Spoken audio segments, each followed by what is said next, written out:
US has warned Iran that the worst is yet to come as fresh Israeli strikes hit Tehran overnight. Protesters across Europe gathered to express support for the Iranian people amid the ongoing war with the US and Israel.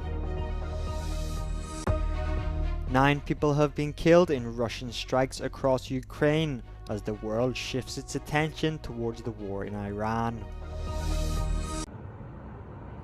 Israeli warplanes lit up the skies over Tehran in the early hours of Saturday as the United States warned Iran that the worst is still to come. The White House has approved a $129 million arms sale to Israel after Donald Trump said Washington would not negotiate with Iran unless it agrees to, quote, an unconditional surrender. Since the conflict began, the United States and Israel have launched a series of strikes on Iran, targeting its military capabilities, senior leadership, and nuclear program. Meanwhile, Iran fired another wave of retaliatory missiles on Friday, striking Israel and several Gulf countries that host US forces. Speaking on state television on Saturday, Iran's president rejected Washington's demand for unconditional surrender, calling it, quote, a dream they should take to their grave. He also apologized for Iran's attacks on regional countries, saying Tehran would halt them, and suggesting they were the result of a breakdown in communication within Iran's military ranks.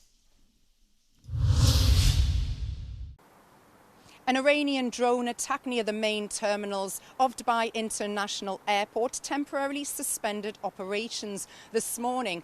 Black smoke could be seen above the airport terminal following a loud bang. We are hearing that operations are slowly resuming. Euronews correspondent Lily Dowes was actually on board an Emirates flight on the tarmac ready to depart when the attack happened. She was evacuated to a safe space underground in the main terminal with her fellow passengers. Now, this comes as the Iranian Interim Leadership Council just yesterday said they would not attack neighbouring countries unless they were attacked by them first. Now, the public alert warnings have been ringing out across the UAE and also in Qatar this morning as people were advised to take cover. And obviously, the governments are continuing to manage and monitor the situation. Jane Witherspoon, Euronews in Dubai.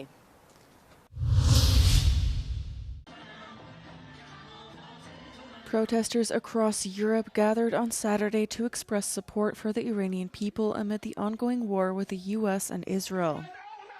Many demonstrators voiced support for the exiled Crown Prince Reza Pahlavi, son of Iran's last Shah, who presents himself as an alternative after Supreme Leader Ali Khamenei was killed in an Israeli-American strike.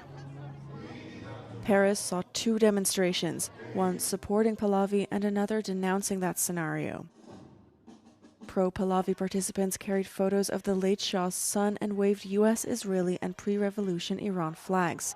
But other protesters wearing yellow vests reading Free Iran showed off stickers on their hands that read No Shah, No Mullah.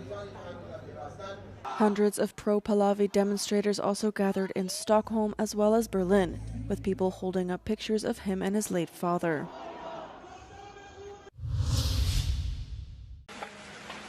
Russian missiles and drones struck Ukraine overnight, killing at least 9 people.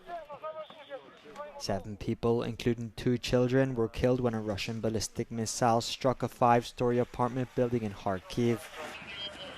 10 others were wounded in the attack. Elsewhere, 1 person was killed in the Dnipropetrovsk region and another in the northeastern city of Sumy. 3 other people were wounded in Ukraine's capital, Kyiv.